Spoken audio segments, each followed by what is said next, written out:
Cek. Bismillahirrahmanirrahim. Assalamualaikum warahmatullahi wabarakatuh. Innal hamdalillah nahmaduhu wa nasta'inuhu wa nastaghfiruh wa na'udzu billahi min shururi anfusina wa min sayyiati a'malina. May yahdihillahu fala mudhillalah wa may yudlil fala hadiyalah. Asyhadu an la ilaha illallah wahdahu la syarikalah wa asyhadu anna Muhammadan abduhu wa rasul amma ba'd. Wa qala Allah ta'ala ya ayyuhalladzina amanu ittaqullaha haqqa tuqatih wa la tamutunna illa wa antum muslimun. Hadirin sidang jamaah salat subuh insyaallah dimuliakan dan dirahmati Allah Subhanahu wa taala.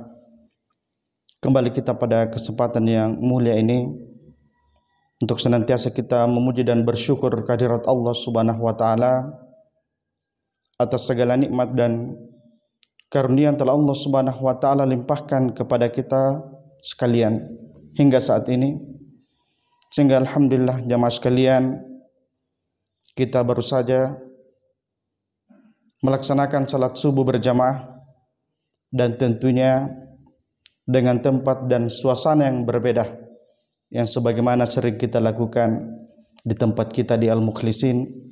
Dan hari ini kita berada di jauh dari tempat kita, yaitu di Malino. Dan tentunya jamaah sekalian, begitu banyak pelajaran yang bisa kita ambil dari setiap perjalanan yang kita lalui, yang kita lihat, yang kita rasakan, dan berbeda dari apa yang sering kita rasakan ketika kita berada di Makassar. Alhamdulillah jamaah sekalian, Allah Subhanahu wa taala memberikan kesehatan kepada kita, kesempatan kepada kita, dan tentunya yang lebih utama lagi ketika Allah Subhanahu wa taala masih memberikan nikmat iman dan Islam kepada kita sekalian. Salam dan juga salawat mari kita sampaikan kepada Nabi kita Nabi Muhammad sallallahu alaihi wasallam, kepada keluarganya, sahabat-sahabatnya dan orang-orang yang senantiasa istiqamah di jalannya. Hadirin yang berbahagia, jadi kami berdiri di hadapan Bapak Ibu sekalian tentunya ya, amanah dari Ketua IDP Ibadah, Dakwah dan Pendidikan Al-Mukhlisin. Ya, jadi semalam dirembukkan siapa yang akan ceramah subuh karena ternyata yang ditunjuk sebelumnya adalah Ustadz Uja dan beliau berhalangan untuk bersama kita pada hari ini. Ya, antara Pak Imam Cheng Ho atau Al-Mukhlisin ya yang akan membawakan ceramah subuh. Dan ternyata kemarin Pak Imam Cheng Ho sudah kultum ya, dan alhamdulillah saya diberikan amanah hari ini untuk memberikan ceramah subuh ya. Jadi tidak jauh-jauh dari apa yang dibahas oleh beliau, karena beliau sebelumnya di kultumnya menyebutkan bahwa kata Rasulullah bahwa nasihat yang terbaik bagi kita itu adalah kematian. Jadi jemaah sekalian rahmat Allah Subhanahu wa taala, ya ketika kita mendengarkan kematian, ya setiap hari kita dengar. Bahkan di televisi, setiap saat, setiap berita kriminal pasti ada orang mati. Apakah entah dibunuh, bunuh diri, minum racun, dan bahkan yang viral sekarang sampai ditemukan mati itu 5 tahun baru ditemukan, sampai tinggal tengkorak jemaah sekalian rahmat Allah Subhanahu wa taala. Sungguh ya, ada yang mengatakan mengerikan, ada yang mengatakan menggelitik dan sebagainya jemaah sekalian. Ya. Namun bagi kita jemaah sekalian rahmat Allah Subhanahu wa taala, kata ulama, ketika seorang hamba mendengarkan yang namanya kematian, ya, yang namanya mati, maka kita harus mempunyai 2 sikap hati yang harus kita miliki. Ada 2 sikap hati yang harus kita miliki jamaah sekalian. Dan kita bisa lihat dalam kehidupan kita sehari-hari, bahwa terkadang ada seseorang yang di pagi harinya dia yang memasang sendiri bajunya, namun di siang hari orang lain yang membukakan. Di pagi hari dia yang memasang sepatunya, namun di sore hari orang lain yang membukakan. Dan tentunya jemaah sekalian rahmat Allah Subhanahu wa taala, kembali lagi bahwa kematian itu pasti akan datang, ya. Dan akan datang juga sama kita. Karena setiap yang bernyawa, ya, itu pasti akan mengalami yang namanya kematian. Jadi kata ulama kita, ketika kita mendengarkan yang namanya kematian, ada dua sikap hati yang ada pada diri kita. Yang pertama adalah al-khauf, rasa takut. Ada yang mengatakan bahwa cemas, khawatir. Iya. Ketika ada yang bertanya sama saya, bilang, "Ustaz, takut tonjaki kalau mati ki?" Bilang, "Nasami." Saya juga takut. Ketika kita ditanya takut, ya takut. Kita tidak suka dengan yang namanya kematian. Namun ada alasan. Karena terkadang itu ya, Jami dulu saya mati karena saya masih istri saya masih satu. Bilang, Jami dulu saya mati karena masih kecil ki anakku. Jami dulu saya mati karena ya belum piada cucuku misalnya. Tapi bukan itu alasan yang menjadikan kita takut, khawatir akan kematian itu jamaah sekalian dari rahmat Allah Subhanahu wa taala. Namun kata ulama kita, kekhawatiran itu, kecemasan itu, ketakutan itu jamaah sekalian, mungkin karena bekal yang kita persiapkan menuju akhirat itu masih sangat sedikit. Masih sangat sedikit. Karena kita tahu bahwa perjalanan begitu panjang. Perjalanan yang akan kita lalui menuju hari akhirat begitu sangat panjang.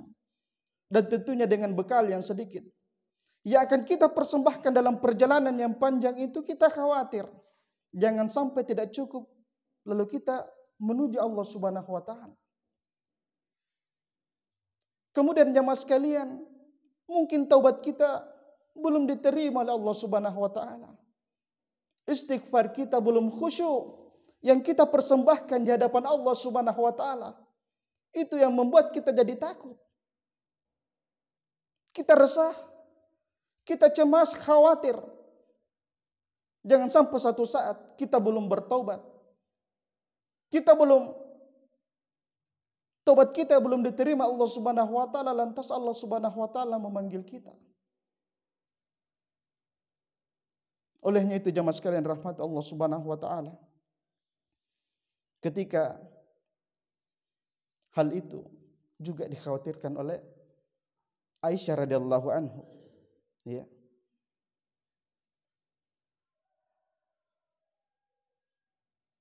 Aisyah istri Nabi sallallahu alaihi wasallam juga, kami wahai Rasulullah, menyebutkan, wahai Rasulullah, kami juga tidak suka dengan kematian. Bagaimana dengan itu? Ya. Karena di dalam hadis disebutkan, man ahabba lika Allahi ahabba Allahu lika'ahu, wa man kariha lika Allahi kariha Allahu lika'ahu. Siapa yang merasa suka untuk bertemu dengan Allah, maka Allah akan suka bertemu dengannya di hari kiamat. Dan siapa yang tidak menyukai bertemu dengan Allah, maka Allah pun tidak suka bertemu dengannya di hari kemudian. Ya. Dalam artian bahwa ketika dia tidak mau bertemu dengan Allah, maka Allah juga tidak akan mau bertemu dengannya. Ya, sehingga Aisyah berkata demikian, bagaimana kalau saya tidak suka, ya Rasulullah? Bagaimana dengan itu? Maka Rasulullah sallallahu alaihi wasallam bersabda bahwa bukan itu maksudnya, artinya tidak suka kematian itu tidak masalah. Akan tetapi seorang mukmin ketika hadir kepadanya kematian, maka diberikan ia kabar gembira dengan karunia Allah, dengan keridhaan Allah dan kemuliaan. Maka pada waktu itu tidak ada sesuatu pun yang lebih ia sukai daripada apa yang ia lihat di depannya pada saat itu. Maka saat itu ia merasa suka bertemu dengan Allah. Ya, jadi digambarkan, ya, dalam hadis ini disebutkan, Ulama kita menjelaskan bahwa ketika kematian itu datang kepada kita, maka kita diperlihatkan. Kalau dia orang mukmin, maka diperlihatkanlah ya tempatnya di akhirat. Maka dengannya dia akan suka dengan itu. Iya, dia akan suka untuk bertemu dengan Allah Subhanahu wa taala. Ya. Namun sebaliknya jamaah sekalian, adapun mereka orang-orang kafir apabila sedang sakaratul maut, ia diberikan kabar buruk dengan azab Allah dan sanksinya yang keras. Maka saat itu tidak ada sesuatu yang paling ia suka dari apa yang dia lihat di depannya. Saat itulah ia tidak mau bertemu dengan Allah Subhanahu wa taala. Tidak suka bertemu dengan dia. Hadis riwayat Bukhari dan Muslim jamaah sekalian. Hadis ini menunjukkan bahwa ya, sekali lagi bahwa seorang mukmin saat ia sakaratul maut akan diperlihatkan dan diberikan kabar gembira oleh Allah Subhanahu wa taala dengan kebaikan. Diperlihatkan kepadanya tempat duduknya di surga. Oleh karena itulah Allah Subhanahu wa taala berfirman, ya.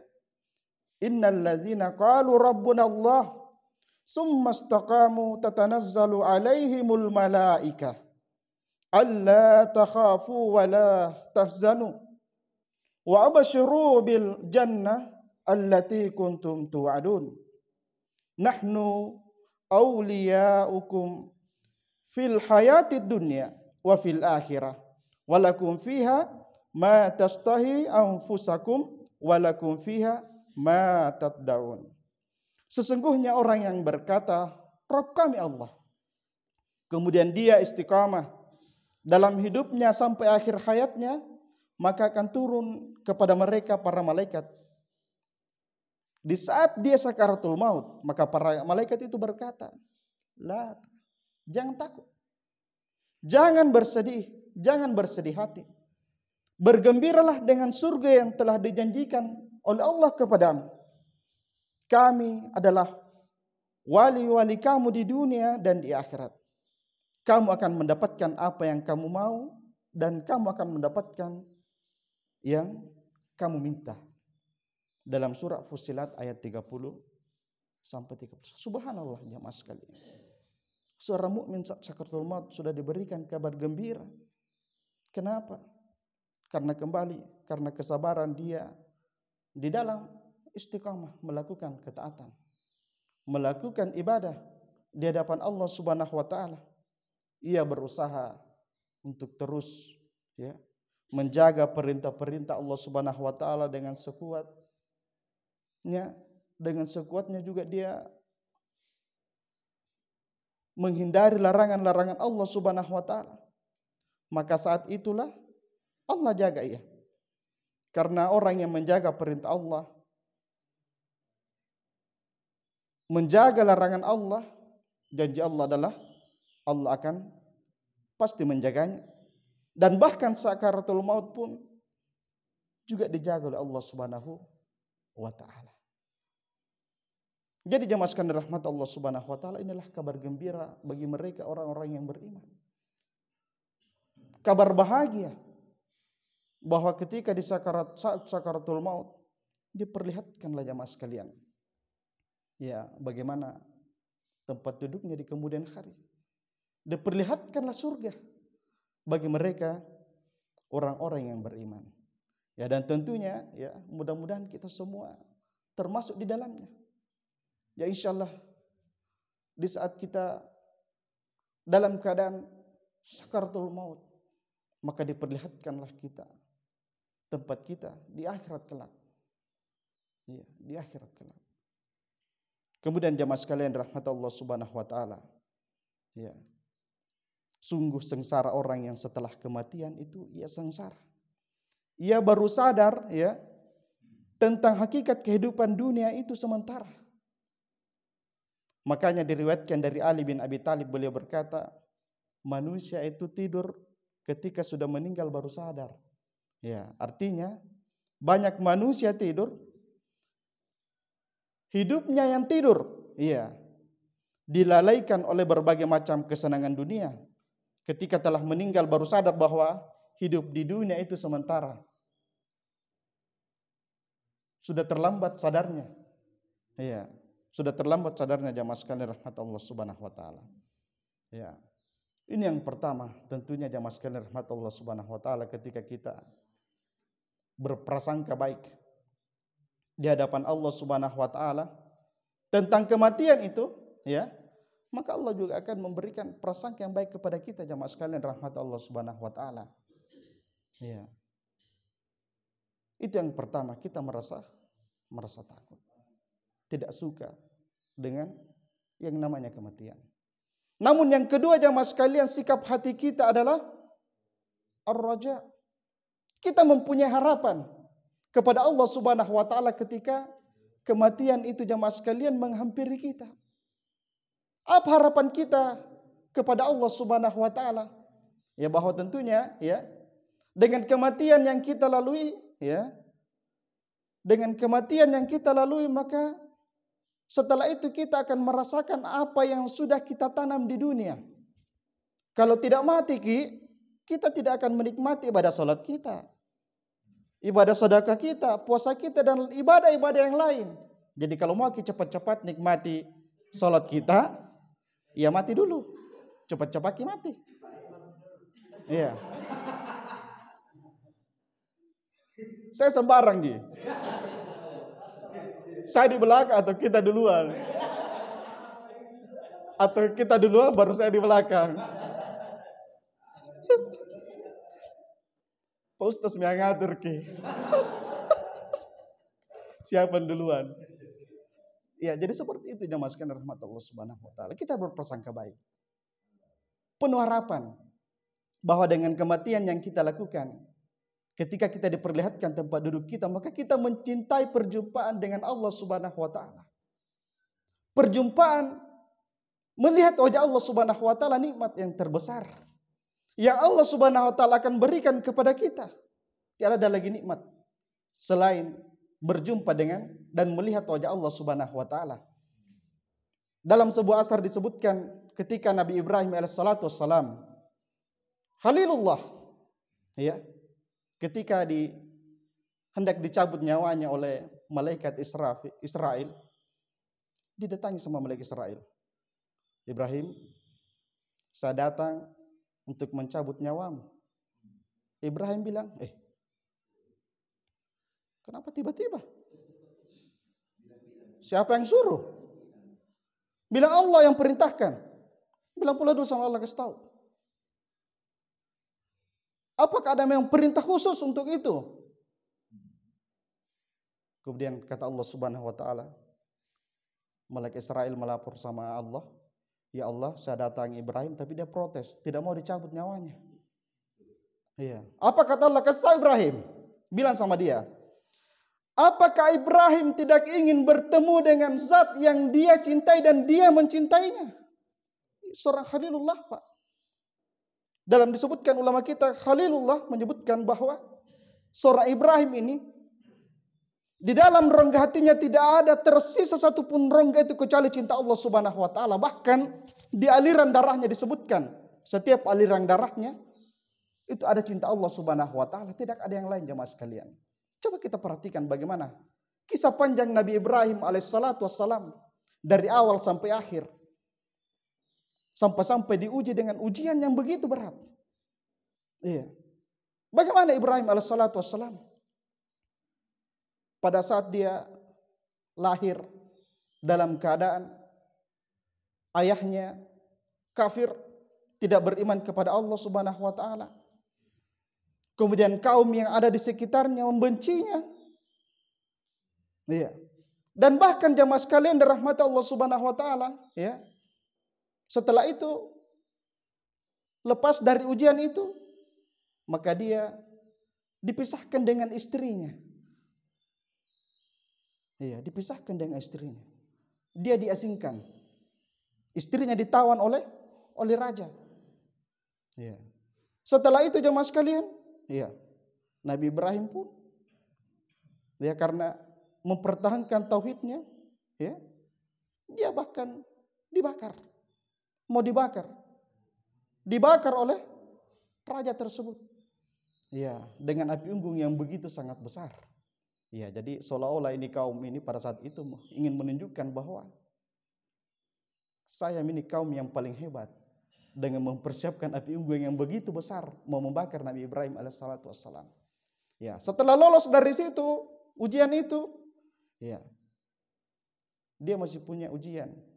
Sudah lama tidak menikah, belum punya anak. Jadi kalau ada sini yang sudah menikah lama-lama, ya, terus berdoa, jangan pernah putus asa. Ya, insya Allah Allah akan memberikan itu. Iya, iya. Jadi kalau itu tadi, ya, lama-lama, ya, lanjut lagi, berdoa terus sampai Allah memberikan itu. Jangan pernah berputus asa untuk berdoa. Ya, bahkan ada yang 10 tahun, 15 tahun baru punya anak. Ibrahim alaihissalatu wassalam sudah tua, mau 100 tahun umurnya. Ya, enggak apa-apa. Makanya tadi jangan sampai kita takut karena kematian, itu tadi khawatirannya. Istrinya baru 1 atau masih mau tambah lagi istri, enggak apa-apa, silakan. Ya, insya Allah ketika kita berdoa, ya Allah bisa tambahkan. Insya Allah ketika Allah menghendaki itu ditambah, Prof. Insya Allah. Iya, iya. Insya Allah. Iya. Ya, jadi saya kira seperti itu. Ya. Kemudian jemaah sekalian rahmat Allah Subhanahu wa taala, ya. Begitu perjalanan panjang seorang Ibrahim alaihissalatu wassalam sampai karena cintanya jemaah sekalian, dia rela mengorbankan anaknya karena perintah Allah Subhanahu wa taala. Bayangkan, anak yang sudah lama ditunggu, bertahun-tahun ditunggu, ya. Sampai anaknya datang, dia tidak tinggal bersama anaknya, dijauhkan lagi. Ibrahim pergi ke Palestina, dia simpan anaknya di Makkah. Dipisahkan. Sampai remaja, tumbuh dewasa, Ibrahim datang, tiba-tiba mau disuruh sembelih lagi. Ya, begitu banyak ujian yang Allah Subhanahu wa taala berikan kepada Ibrahim, dan sehingga mendapat predikat Khalilullah karena itu jamaah sekalian rahmat Allah Subhanahu wa taala. Ya, jadi ya kita harus berprasangka baik kepada Allah Subhanahu wa taala. Ya, tentunya ketika kita ingin kembali kepada Allah Subhanahu wa taala, kita harus berprasangka baik. Ada sebuah ilustrasi yang paling bagus, ya. Ketika seorang anak yang bersalah sama orang tuanya. Sang anak ini dimarahi karena kelakuannya menjengkelkan. Taleo-lewami. Disuruh pergi. Sang anak ini, lampa kau? Salai bala kah? Kajili-jili kau? Nah, disuruh sambayang, dia sambayang. Kau lampa kau bala kah? Dia pergi meninggalkan itu. Meninggalkan rumah jamaah sekalian rahmat Allah Subhanahu wa taala. Saking jengkelnya nih orang, bapaknya nih. Orang tuanya, ibunya dan bapaknya. Dia pergi. Namun jamaah sekalian rahmat Allah Subhanahu wa taala, ketika sang anak ini pergi, ya, orang tuanya ini ternyata sedih juga. Ya, sedih juga. Maka ada orang ketiga selain daripada mungkin pamannya atau temannya. Sudah beberapa hari meninggalkan rumah, dikasih tahu si anak. Waktu kamu tinggalkan itu rumah, itu mamamu itu menangis terus, mengharapkan kembalimu. Ayahmu bagaimana? Itu bapakmu itu sejak kau pergi itu tidak pernah enak makannya, tidak pernah itu nak tutup pintu, nak kunci pintu. Siapa tahu kau bisa datang.